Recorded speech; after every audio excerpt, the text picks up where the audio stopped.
This is Lou Petkus, editor of Photo Topics. Today I'm going to show you how to create stunning HDR images, even with your point-and-shoot camera. And the best part is, it won't cost you a cent because we'll be using free software. HDR stands for High Dynamic Range, and it is simply the blending of bright and dark areas of a scene into one properly exposed image. And this is done by taking 3 pictures at different brightness levels and blending them together with software. The final result can be an artistic rendering like the image on the screen now, or a natural looking image of a high contrast scene. Okay, so let's get started with the tutorial. First, I'd recommend using a tripod if you have one.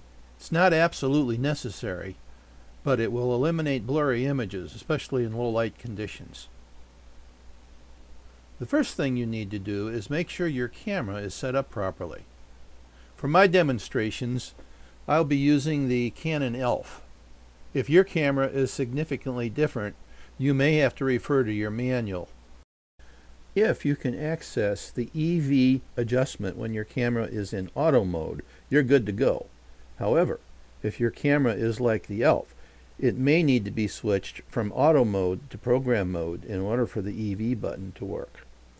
When in program mode, also be sure to set your ISO to auto. Making an HDR image is a 3-step process.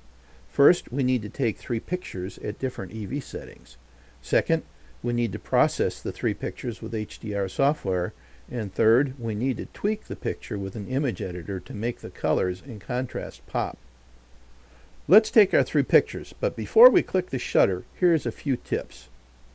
If you are shooting handheld, you need to be sure to frame the pictures exactly the same for each shot.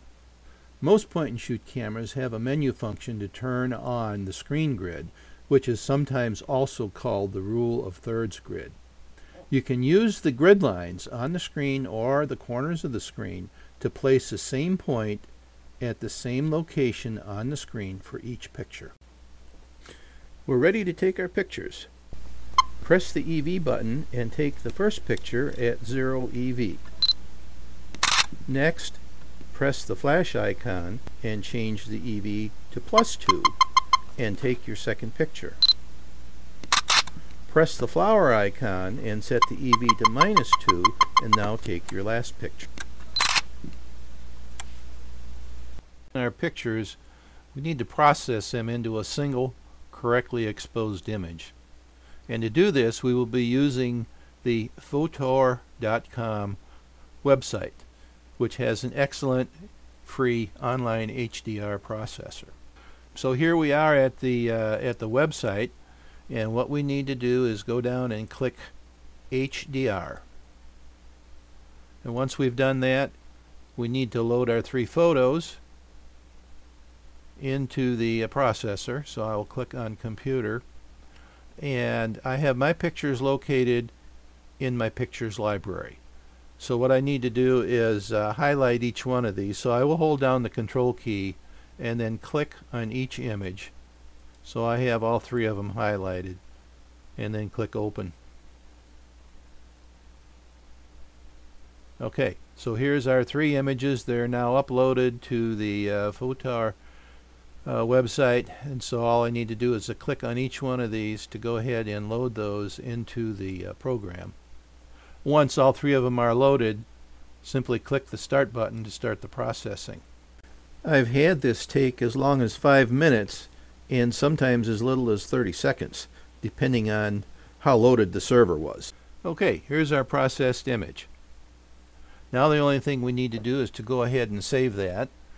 So I'm going to click Save up here and apply the adjustments.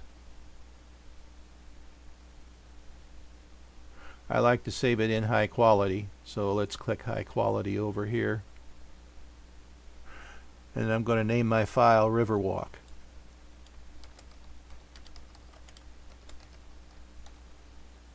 And then click Save. And this will save it back into my pictures library. So I'll click Save. Okay, it's been saved correctly.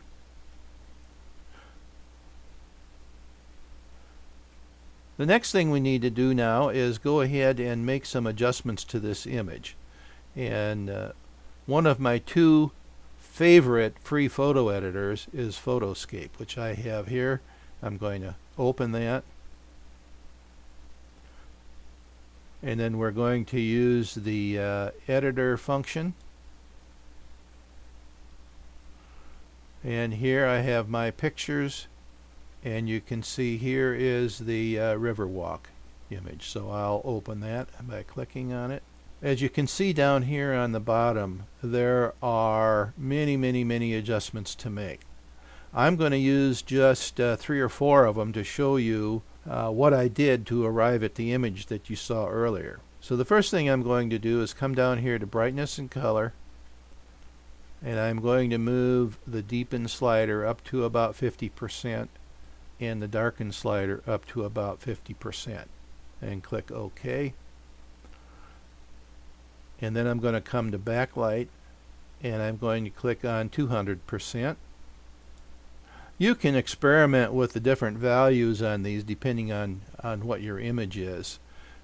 So here's pretty much the image that I had. One other thing that we can do that will help that quite a bit is to sharpen it. And here I have the sharpening set to about 170%. That might be just a little bit high. Okay, and then click OK. One thing you need to be aware of is HDR images created with Fotor are only about 1.5 megapixels.